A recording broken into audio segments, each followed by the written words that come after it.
Je vous souhaite donc la bienvenue à l'OB et au CNTL. Le directeur général va intervenir au CNTL, va vous présenter ces mots avant que vous me fassiez vos chambres et vous mettre à l'aise. Donc c'est M. Djili Bakayoko.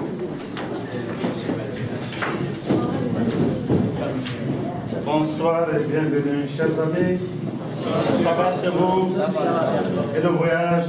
Vous avez l'air fatigué. Mais ça va, non? Parce que le tourisme, c'est très intéressant. C'est fatigant, mais ça ressemble souvent aussi à ce qu'on a dit. On dit souvent touristes, c'est-à-dire que les touristes, c'est aussi les touristes. N'est-ce pas? Bien, j'aurais aimé vraiment serrer la main à vous tous, un à un. Mais c'est vrai, je suis très heureux de ne pas pouvoir le faire.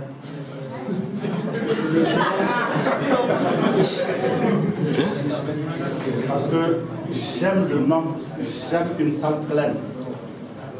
Voilà pourquoi mes premiers mots, c'est d'abord de vous dire bienvenue dans ce centre qui est le vôtre.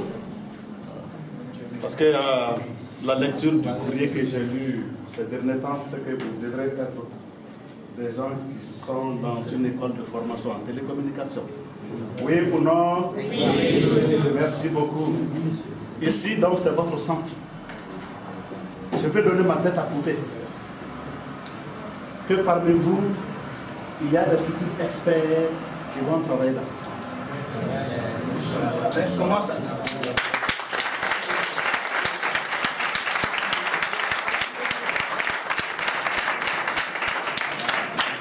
Et j'avoue franchement, je brûle le bon Dieu que cela soit. Parmi ceux-là, il y a un futur directeur, non une future directrice générale.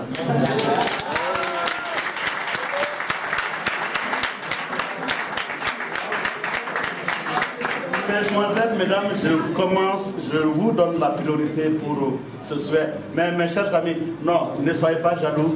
Je sais que cela vous fera également bien plaisir. Donc, en disant encore une fois de plus bienvenue au CNTL, je pense que vraiment vous avez dû quand même être déjà édifié par mes prédécesseurs, notamment votre frère, votre papa, votre tonton, Wilfried Abdessi, puisqu'il est béninois, tout comme votre tonton, votre frère, Joël Breton, qui lui aussi vient donc de Bénin Télécom. À côté de lui, je n'ose pas donc parler de tout ça. N'oubliez celui qui s'occupe des affaires générales du centre régional de maintenance des télécommunications, c'est votre cousin, c'est votre voisin, Madame Ouedraogo, puisqu'il vient de Burkina Faso. Applaudissez-les!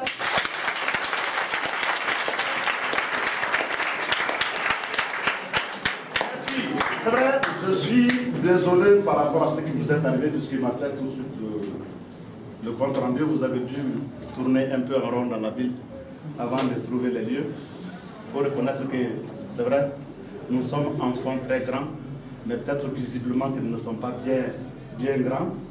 Nous sommes peut-être un peu cachés par là, mais de toute façon, nous sommes quand même ici à Lomé depuis plus de 10 ans maintenant. Je sais que ceux, en fait, avec qui vous allez devoir échanger, certainement demain, c'est ça, vous diront davantage sur les potentialités de ce centre, qui a été créé officiellement il y a 13 ans, mis sur les fonds baptismaux par les opérateurs historiques de télécommunications, à commencer par celui qui est dans votre pays, le Bénin, c'est-à-dire Bénin Télécom, ceux qui nous abritent ici, Togo Télécom, le Burkina, Lonatel, le Niger, la Sonitel, et la Sotelma, je vous précise que je suis malien, donc la Sotelma c'est le Mali. En plus de ceci, il y a d'autres institutions comme la CEDEAO elle-même à travers sa banque qui est ici aussi à Lomé qui s'appelle la BIDC, la banque d'investissement et de développement de la CEDEAO. Il y a aussi un autre organisme qui est chargé des télécommunications par satellite qui s'appelle ASCOM, dont le siège se trouve aussi à Abidjan, et aussi un des actionnaires.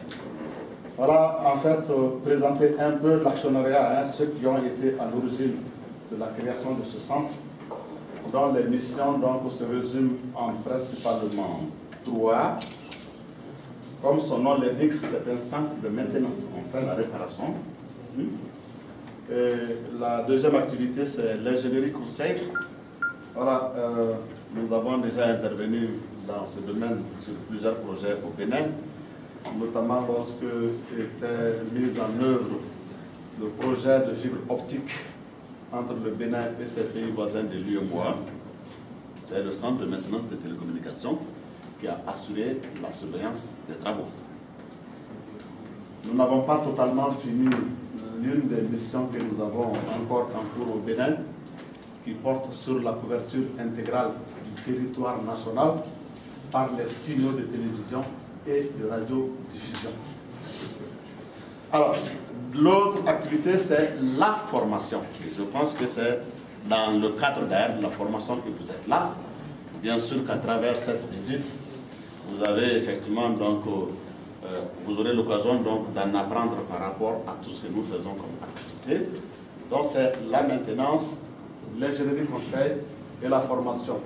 Ce n'est pas la formation diplômante que nous faisons, c'est plutôt la formation qualifiante. Ce qu'on appelle aussi la formation continue.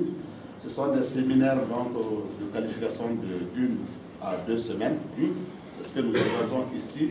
Ces formations, bien sûr, sont destinées en priorité aux travailleurs des opérateurs de télécommunications publics ou privés, mais c'est aussi destiné à tout autre demandeur.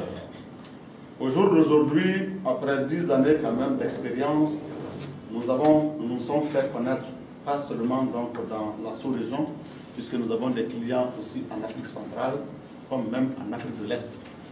Donc, c'est-à-dire que alors, les performances de cette entreprise-là sont vraiment connues donc, un peu partout en Afrique maintenant.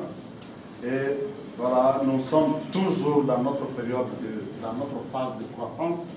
Croissance, bien sûr, en termes d'audience et croissance en termes donc, de volume d'activité. Eh bien, la mission du CMTL, c'est de valoriser l'expertise africaine. J'insiste bien sur le mot expertise. Parce que vous savez, pour avoir été colonisé, vous savez, hein, vous voyez comment je suis habillé, non? Certains vont dire, mais il est bien habillé, mais je suis habillé comme qui? C'est comme les blancs, non? Oui. Voilà. Mais vous êtes mieux habillé que moi, j'avoue franchement, vous êtes mieux habillé que moi. Voilà, parce que vous êtes habillé, je vais dire quand même à l'africaine. Bon nombre d'entre vous, même si nous portons tous des tissus qui ont été conçus dans des industries qui nous ont installé les anciens colonisateurs. Eh bien, l'expertise africaine, elle existe. Il ne faut pas avoir le complexe. Nous avons malheureusement, à cause de la colonisation, cultivé le complexe de la couleur. Ça fait que, non, lorsqu'on voit un blanc, même s'il est piètre là, c'est un expert, il connaît, il connaît, et puis ça y est, même s'il fait des conneries, nous ne sommes pas en mesure, par malheureusement le biais du complexe de couleur, nous ne sommes pas en mesure d'analyser en fond pour voir est-ce que réellement il maîtrise vraiment le domaine qu'on a confié.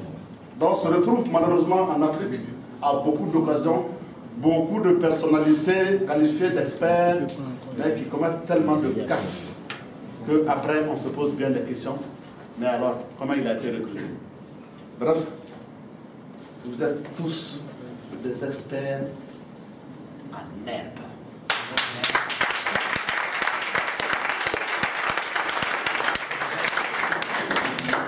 Alors, chaque acteur professionnel est expert dans son domaine.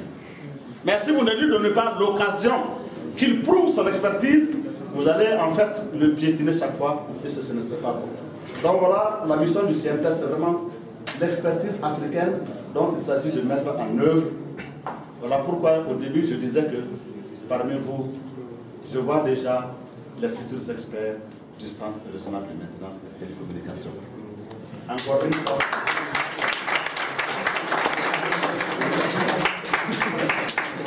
Maintenant, vous voulez pas que je parle beaucoup, c'est parce que je suis formateur, mais voilà pourquoi je suis à l'aise dans une salle pleine.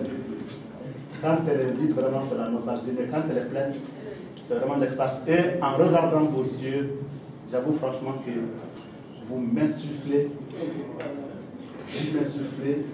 de l'inspiration.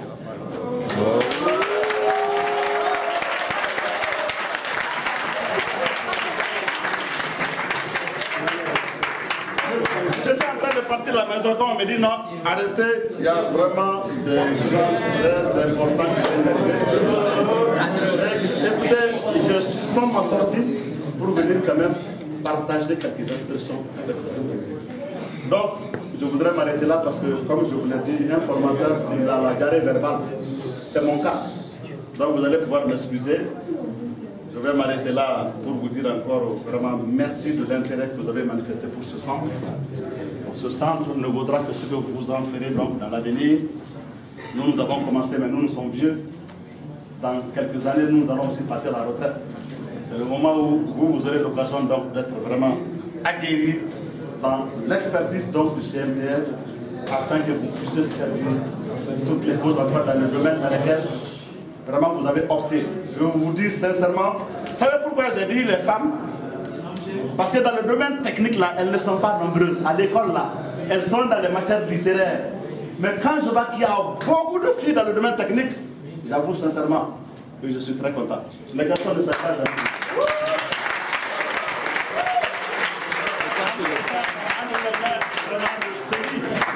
Celui-là va vous accompagner donc dans le reste du temps que vous allez passer au CNTL et vous fournira suffisamment d'informations pour ce que vous cherchez en toi et pour lesquels, j'avoue, je répète encore une fois de plus, je vous remercie sincèrement et encore une fois de plus, bienvenue chez vous au CNTL.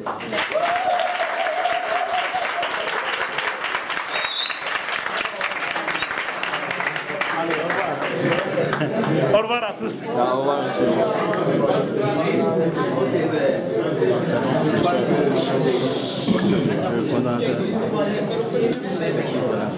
L'introduction étant faite, on pourra laisser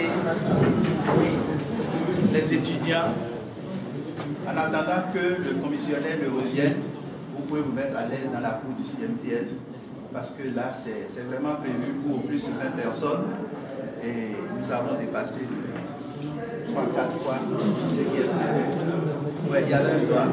Je voudrais savoir, les étudiants qui quittent l'école supérieure de télécommunications du Bénin, est-ce qu'ils ont la chance de venir travailler ici par exemple? Travailler, oui, pourquoi pas. Travailler, pourquoi pas. Si les activités au niveau du CMPL demandent que l'on fasse donc des renforcements par des étudiants ou des gens qui ont plus d'expérience, pourquoi pas. Et je vous pose la question. Ouais. À quel niveau, par exemple, de diplôme vous acceptez les gens à l'admission ici? Bon, disons qu'à partir de la licence déjà, on peut travailler ici, dans les télécommunications. Mais vous-même, vous savez qu'au jour d'aujourd'hui, quand vous voyez les appels d'offres, les vacances de poste, le minimum qu'on demande, c'est le master. Et maintenant, master plus certain nombre d'années d'expérience.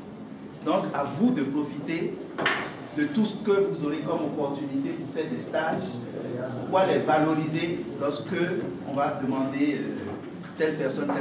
C'est les stages. Pour vous, actuellement, c'est les stages. Donc, quand vous aurez un certain nombre de stages dans des entreprises, avec des références de ce que vous avez mis en pratique, et tout ça, ça va constituer un dossier qui va peser dans le choix de votre personne. Parce qu'au jour d'aujourd'hui, on est peut-être 1 million. Mais ce qui fera la différence, c'est ce que le DG disait, c'est votre expertise. Je crois que c'est... Je ne sais pas si j'ai répondu à la question. Oui. S'il vous plaît, moi, en montant tout à l'heure, j'ai vu sur une des portes, ils ont écrit pas de stage ni d'emploi ici. Oui.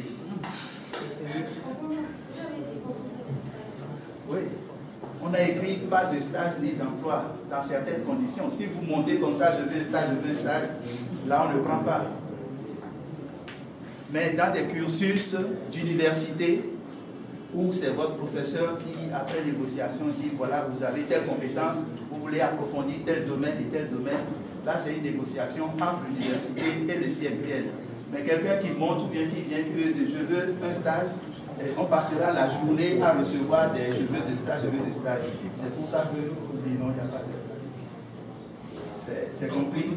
Oui, oui. Jigi Bakayoko. Oui. Oui. À propos de ce qu'il a dit, il travaille ici. Je ne sais pas si c'est uniquement la formation. Avoir une formation en expertise ici, c'est tout. Non, en réalité, le mission réel, c'est quoi? C'est que le CFPL déjà soit une entreprise qui va durer 10 ans, 15 ans, 20 ans, 50 ans.